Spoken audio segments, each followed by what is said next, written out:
Namaste, angels. It's the daily reading for Tuesday, July 3rd, and I will go straight to the significant events, beginning with the year 324, the Battle of Adrianople. Roman Emperor Constantine I defeats his co-emperor Licinius, who flees to Byzantium. 1187, the Battle of Horns in Hattin. Saladin, Sultan of Egypt and Syria, destroys Jerusalem's Crusader army. 1863 or 99.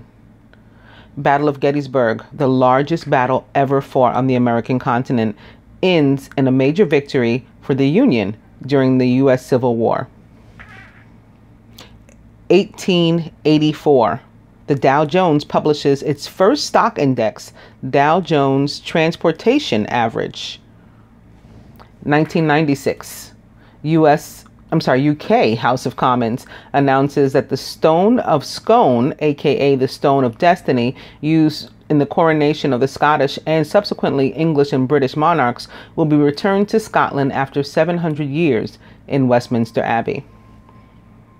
Did you know the Fatih Sultan Mehmet Bridge in Istanbul, which is in Turkey, is completed, providing the second connection between the continents of Europe and Asia over the Bosphorus.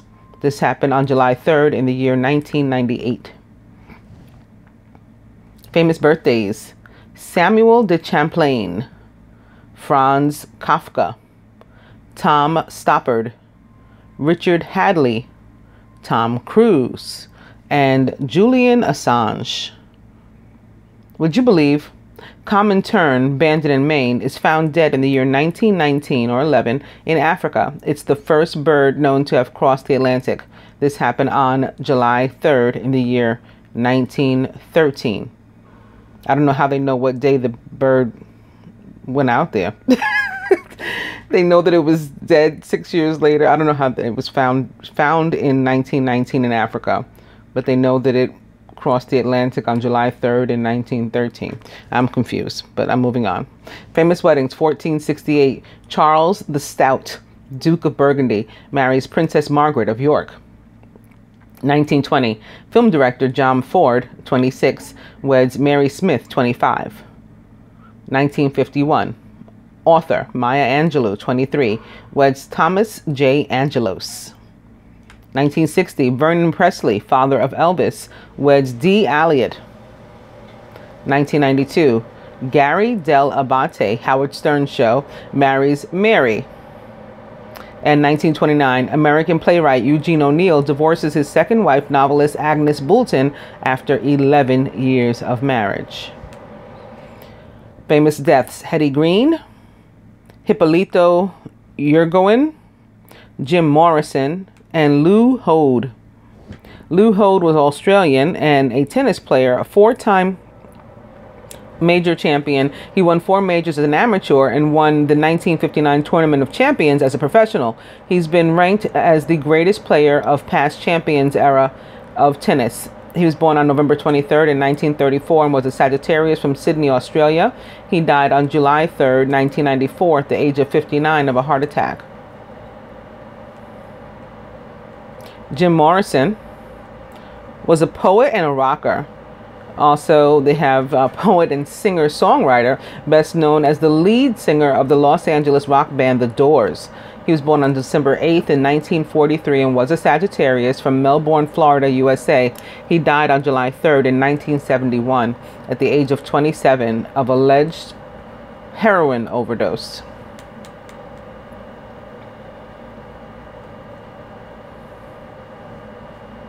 Hippolyto Yrigoyen was Argentinian and the Argentine president. He twice president of Argentina from 1916 through 22, and then from 1928 through 30. His activism became the prime impetus behind the attainment of universal, quote-unquote, male suffrage in Argentina in 1912. Known as the father of the poor, he presided over a rise in the standard of living of Argentina's working class, together with the passage of a number of progressive social reforms, including improvements in factory conditions, regulation of working hours, compulsory pensions, and the induction introduction of a universally accessible public education system. On September 6 in 1930, he was deposed in a military coup led by General Jose Felix Uriburu, and it was the first military coup since the adoption of the Argentine Constitution. He was born on July 12th in 1852 and was a Cancer from Buenos Aires, Argentina. He died on July 3rd in 1933. And Hetty Green was American. She was called the Witch of Wall Street. That was her profession. She was the richest woman in America during the Gilded Age. She was born on November 21st in the year 1834 and was a Scorpio from New Bedford, Massachusetts, USA. She died on July 3rd in 1916 at the age of 81 of apoplexy. Going up to the birthdays. Julian Assange is Australian. He is the WikiLeaks founder. He came to international attention as the editor-in-chief of the whistleblowing website WikiLeaks. He was born on July 3rd in 1971 and is 46 years old, a Cancer from Townsville, Queensland, Australia. Tom Cruise is 55 years old. His full name is Tom Cruise Mapother IV.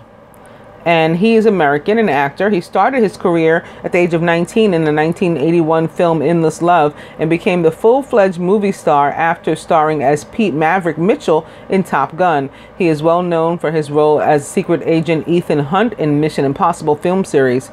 He is also known for his support of the Church of Scientology and its affiliated social programs. He was born on July 3rd in 1962 and is 55 years old, a Cancer from Syracuse, New York, USA. Richard Hadley is from New Zealand, and he was a cricketer, or is a cricketer rather. Well, he's still alive. I don't know if he's still a cricketer. He's regarded as one of the greatest fast bowlers and all-rounders in cricketing history. He was born on July 3rd in 1951 and is 66 years old, a Cancer from Christchurch, New Zealand. Tom Stoppard is Czech and a playwright. He wrote plays such as Arcadia, The Coast of Utopia, and Every Good Boy Deserves a Favor. He was born on July 3rd in 1937 and is 80 years old, a Cancer from Zlin, Czechoslovakia. Franz Kafka was also Czech and a writer. He's famous for Die Verwandlung, which is obviously not in English, and it means the metamorphosis. I can pronounce that one. Also, Der Prozess, which means the trial, and Das Schloss, which means the castle. He was born on July 3rd in 1883, or 9/11 or 11, and was a Cancer from Prague, Bohemia, Austria-Hungary, which is now the Czech Republic. He died on June 3rd in 1924 at the age of 40 of laryngeal tuberculosis. And lastly, Samuel de Champlain was French and an explorer. He founded New France and Quebec City and made the first accurate map of the Canadian coast and helped to establish numerous settlements. He was born on July 3rd in 1567 and was a Cancer from Hyères-Bruges or La Rochelle, France. He died on December 25th in the year 1635 at the age of 68 of a stroke, and he was the last one. Going to the dice and beginning with email. Spend money. And romantic dinner. Perhaps this is what you're spending money on. And there is a Pisces moon. Maybe that's making you feel romantic and causing you to want to go out to dinner. Spirit says sex again. It was in the weeklies and also Mondays, I think, daily. Buy shoes. And it's 50-50. So a day of give and take. So again, there's a Pisces moon. That may be why we're beginning with the energy of the 10 of water. A contented and rewarding family life. Your emotional and material needs are met and you have trustworthy relationships. And opening to the 6 of air. which introduces more water in the card, but is a card of movement. It can also be a card of travel. Things are looking up. It's the end of a difficult situation. You may even be taking a trip, maybe with family or to visit family or friends. Six of Air. And this will bring you joy, contentment, peace, and abundance, a happy home life, and the successful completion of a project. Considering the next day is the 4th of July, you know, very possible, of course, that people are traveling and are feeling particularly happy.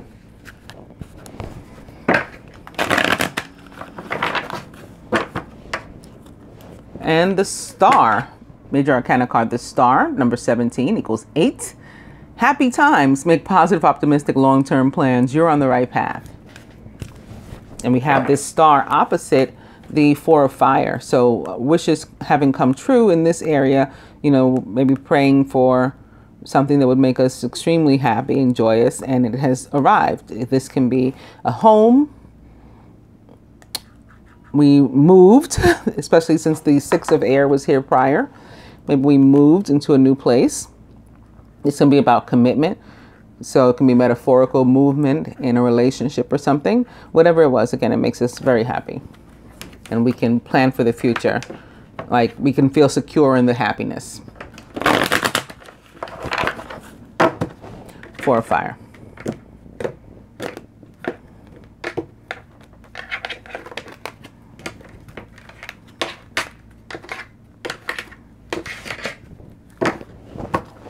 And it's the Knight of Fire as well. Passionate, adventurous, self-assured, and restless is the Knight of Fire. A sudden event that needs immediate attention. Time is of the essence. Think things through carefully. Knight of Fire is a Leo, Sagittarius, Aries, or perhaps a Scorpio. They're also making me notice the Eight of Water.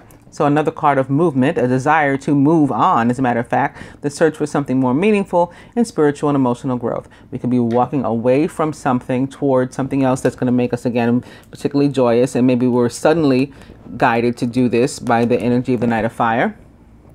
Or we can be just simply walking towards something that's going, not necessarily leaving anything else, but walking towards something new that, again, is going to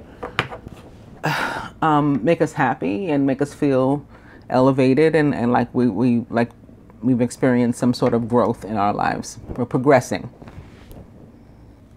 And the overall energy for the day is the Six of Fire.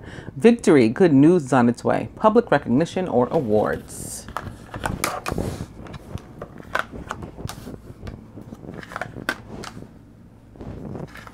There could have just been movement, metaphorical movement in a situation involving a home too, is what I'm getting. Like you're trying to sell or you're trying to buy or whatever. And you hadn't heard anything, there hadn't been any progress there. But there is, for those of you to whom that applies.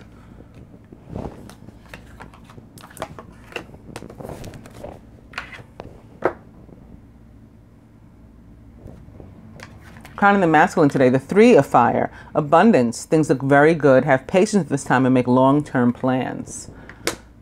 Three of Fire, of course, can also have something to do with some kind of third energy. Perhaps a love triangle. Not necessarily, though.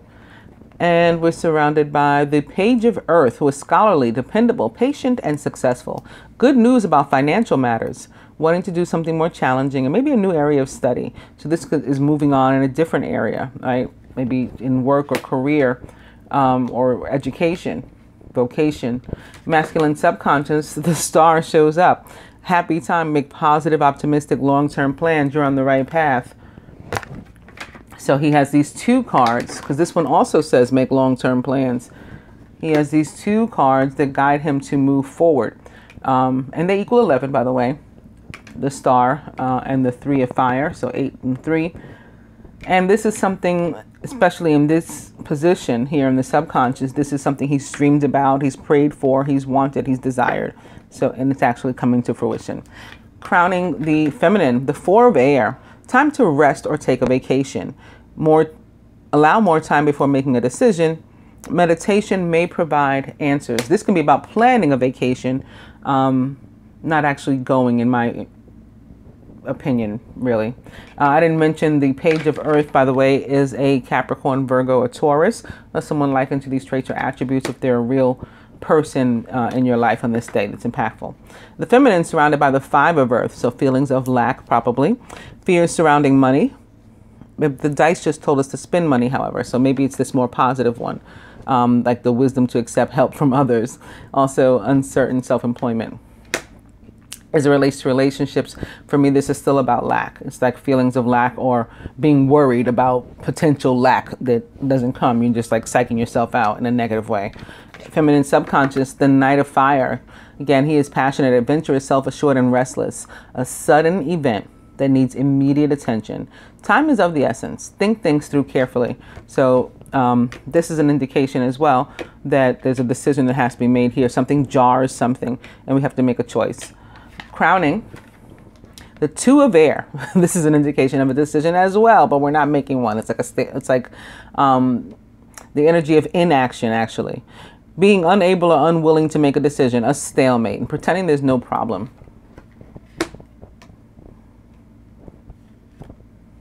At the root, the King of Air, who is brilliant, impartial, professional, and diplomatic. Speak your mind with confidence, seek out professional advice, and balance mental and emotional concerns. Maybe for those of us who are experiencing some sort of legitimate lack or trying to get a business off the ground and we're not quite sure what the hell we're doing, you may want to enlist the help of a King of Air who's a Gemini, Libra, Aquarius, or someone likened to those traits or attributes. Could quite possibly be a lawyer or a judge, because again, the air signs tend to be people who are able to look at several perspectives at once, particularly Gemini, and sort of weigh them in an impartial and fair way, so they can help you in those areas. A lot of us are lawyers or judges or like people in finance and things of that nature. At the heart of the matter, the Six of Air is also back. Things are looking up. It's the end of a difficult situation. And you may even be taking a trip. So maybe you were trying to plan a trip. It didn't seem like the money or whatever, the finances were going to come together. But they do, and you had to make some decisions there. That's also a possibility for some of the women. Or it could be, again, a metaphorical trip. You're deciding how to move forward in general in your life. And you've got some worry, you've got some fear because of past experiences. But something does come through for the feminine to sort of jar you and try to get you moving on making a choice one way or the other. Further clarify, well, with the next card, the Five of Earth, and it's the Four of Fire. So maybe you're worried about, again, a potential move or something, or travel. Something that's going to make you happy, potentially an asset, though, being, again, coupled with the Suit of Pentacles. You could be worried about progress in this area. Buying a home, selling a home, like I mentioned before, going on vacation. What's going on with your bank account? Something legal that may have cost you. Some kind of run-in with, some sort of somebody official, maybe not legal, but like with your bank, some sort of issue or some unexpected something that came up that put you in a tough spot, or a spot of worry. But then something comes through, like the energy of Jupiter, which is like the energy of the Wheel of Fortune and karma, comes through to move things along to more positive. And so here we have them, again, looking up, improving, and here we have joy that can be had, experienced by you. Further to that, advice for the masculine is the Dreamer. Take a leap of faith. Follow your dreams. That leads to unexpected opportunities. Well, he's been told again in two places to make long-term plans. And here, maybe there's possibilities of furthering his education or changing jobs or careers. And he's guided to do that. Some sort of abundance that he has an opportunity into which to come. And he is guided to leap at it, even if it's a relationship or something. The Dreamer, like the Page of Earth, tends to represent the signs of Virgo for me. or if not Virgo, Gemini, because it represents the planet Mercury, which rules both of those. His advice, I forgot where that went. And for the feminine, very nice, the Knight of Earth. So again, we were worried, but our ship is coming in too. Loyal, dedicated, honorable, and kind is the Knight of Earth. And this is also an indication of abundance being on its way. If it's an actual person in your life, similar to on this side, it's a Virgo, Capricorn, or Taurus, or someone likened to those traits or attributes. Time to buckle down and get things done. Get moving on this. Whatever it is in your life, honor your commitments. You have a guardian angel. I hope that you guys have all enjoyed the daily reading. Namaste, angels.